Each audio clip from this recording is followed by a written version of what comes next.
খুবই মজার এবং লোভনীয় স্বাদের লোট্টা মাছ ফ্রাই। আর কক্সবাজার যাইতে হবে না, ঘরেই বসে আপনারা খেতে পারবেন লোট্টা মাছ ফ্রাই। চলুন কিভাবে করব এ টু জেড আপনাদের সাথে শেয়ার করব। এখানে আমি আধা কেজির মতো একদম ফ্রেশ আমি নিয়েছি লোট্টা মাছ। খুবই সুন্দর করে ধুয়ে নিয়েছি, আমার মাছগুলো খুবই ফ্রেশ ছিল। ধুয়ে আমি লবণ দিয়ে কয়েকবার 8-10 বারের মতো আমি কচলে কচলে ধুয়ে নিয়েছি। দেখুন বন্ধুরা, নিয়ে একটা চালনের উপরে রেখে দিয়েছি যাতে পানিটা পড়ে যায়।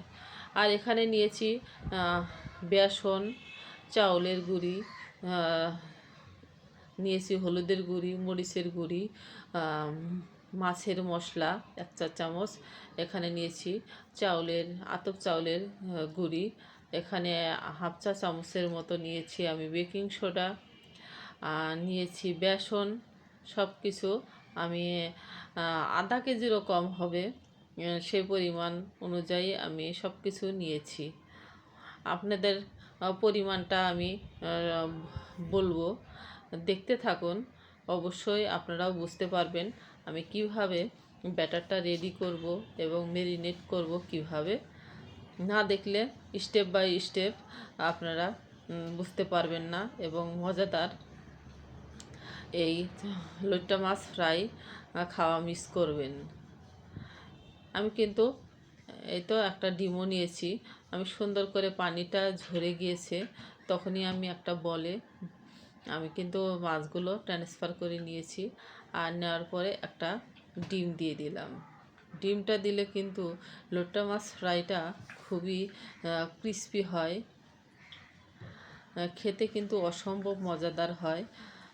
অবশ্যই আপনারা চেষ্টা করবেন একটা ডিম দেওয়ার। দেখতেই পাচ্ছেন আমার লোট্টা মাছ কিন্তু একদম তাজা ছিল। আপনাদের যদি তাজা না হয় অবশ্যই ভিনেগার অথবা লেবু দিয়ে আপনারা কয়েকবার ধুয়ে নিলেই হবে। আর এখানে আমি হাফ চা চামচ করে, আপনারা যদি ঝাল বেশি খান এখানে কিন্তু কাঁচামরিচ কুচি করেও দিতে পারেন। আমার বাবুরা যেহেতু খাবে সেজন্য আমি ঝাল তেমন একটা দিব না। আর এখানে আমি এইভাবে ছড়িয়ে ছড়িয়ে দিব স্পুনের সাহায্যে। আমি এখানে হাতটা ইউজ করলাম না, একদম মাখা মাখা করে নিব যতগুলো আমার লাগবে আর কি। একদম শুকনা শুকনা হবে, কোনো প্রকার পানি থাকা যাবে না। এই পরিমাণে আমি সব উপকরণও দিয়ে দিব। কর্নফ্লাওয়ারও আমি কিন্তু দিয়েছি। অবশ্যই কর্নফ্লাওয়ার, চাউলের গুঁড়ি আপনাদের যদি যে কোনো একটা থাকে তাহলে হবে। কর্নফ্লাওয়ার থাকলে কিন্তু বন্ধুরা খুবই খেতে কিন্তু খুবই ইয়ামি হয়, মসমসে চাউলের। আর যদি কর্নফ্লাওয়ার না থাকে চাউলের গুঁড়ি অথবা বেসন থাকলেও চলবে। আমি সবগুলো উপকরণই একটু একটু করে দিয়েছি।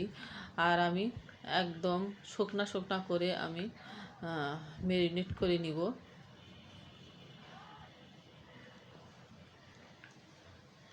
সব শেষের দিকে আমি কর্নফ্লাওয়ার দিয়ে দিলাম। স্টেপ বাই স্টেপ আপনারা অবশ্যই দেখতে থাকুন। আর একবার অন্তত আমার মতো করে বানিয়ে খেয়ে তারপরে কমেন্ট বক্সে বলবেন কেমন হয়েছে। এই তো আমি কিন্তু এরকম করে মাখিয়ে নিলাম। এখন আমি রেস্টে রেখে দিব। আপনারা চাইলে 1-2 ঘন্টা রেস্টে রাখতে পারবেন। আমার হাতে তেমন একটা সময় ছিল না, আমি আধা ঘন্টা মতো ম্যারিনেট করে রেখেছিলাম। একটা সাইডে আমি রেখে দিলাম ম্যারিনেট করে। এখন আমি এই ছোট বাটিটা নিলাম। আর এই যে বেঁচে গিয়েছিল যে চাউলের গুঁড়ি, কর্নফ্লাওয়ার, এখন সবগুলো এই ছোট্ট একটা বাটিতে আমি ঢেলে নিব। নিয়ে এখন আমি এখানে সামান্য দিয়ে দিব মরিচের গুঁড়ি, হলুদের গুঁড়ি, এক এক করে সব কিছু আমি অল্প অল্প করে দিয়ে দিব। একটু জিরার গুঁড়া দিয়ে দিলাম, আর মাছের মশলা একটু দিয়ে দিলাম। দিয়ে একটা সুন্দর মতো লবণও একটু দিয়ে দিলাম, পরিমাণ মতো আর কি, দিয়ে সুন্দর করে মিশিয়ে নিলাম। এখন আমি দিব বেসন 2-3 চামচের মতো। আমি দিয়ে দিব বেসন।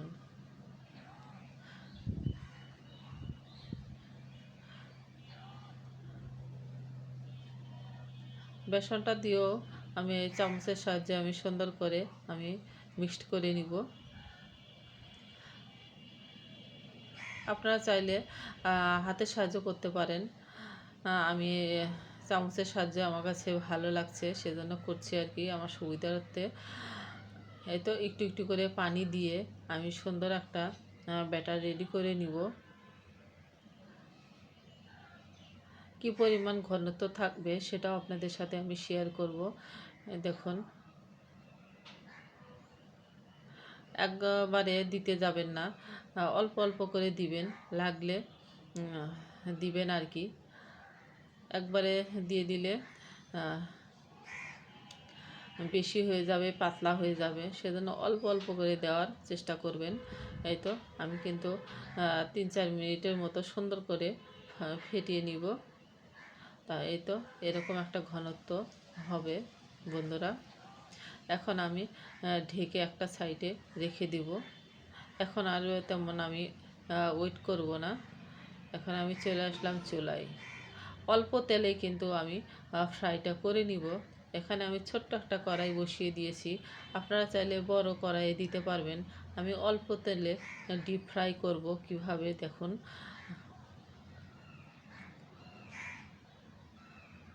এই তো তেলটা যখন কিভাবে গরম হবে কিভাবে বুঝবেন।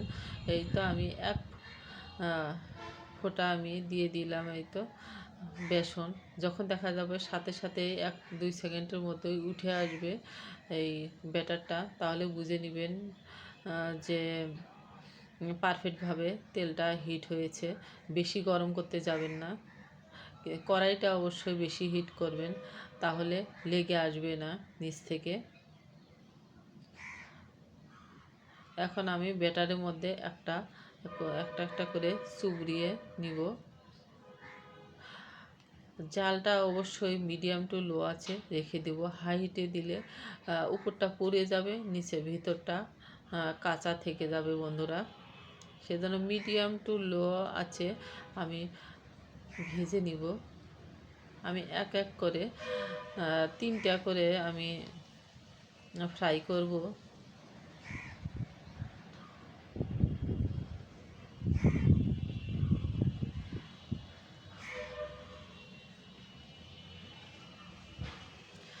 এখন একটা সাইডে হয়ে গেছে, দেখুন কতটা ফুলে উঠেছে বন্ধুরা, দেখতে পাচ্ছেন। মাশাল্লাহ মাশাল্লাহ বলতে কেউ ভুলবেন না, এতটাই ইয়ামি, এতটাই লোভনীয় হয়েছিল লোট্টা মাছ ফ্রাই, বলে বোঝাতে পারবো না। একবার অন্তত আপনারাও এরভাবে আমার মতো সবগুলো টিপস ফলো করে আপনারাও বানিয়ে খেয়ে দেখবেন। এতটাই ইয়ামি, যে খায় না সেও চেয়ে চেয়ে খাবে। হোটেলের চেয়েও কোনো অংশে কম নয়।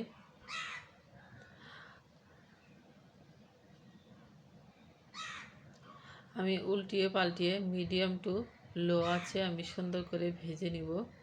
এই তো আমার ভাজা শেষ। আমি একটা এতে আমি ছেঁকে নিব, এরকম ছিদ্রযুক্ত।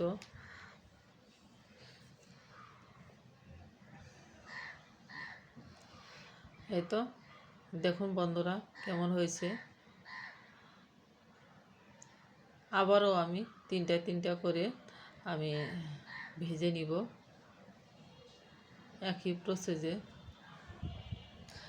কথা বলতে বলতে এ পর্যন্ত যে বা যারা যে যেখান থেকে আমার ভিডিওটি দেখছেন সবাইকে জানাই অসংখ্য ধন্যবাদ।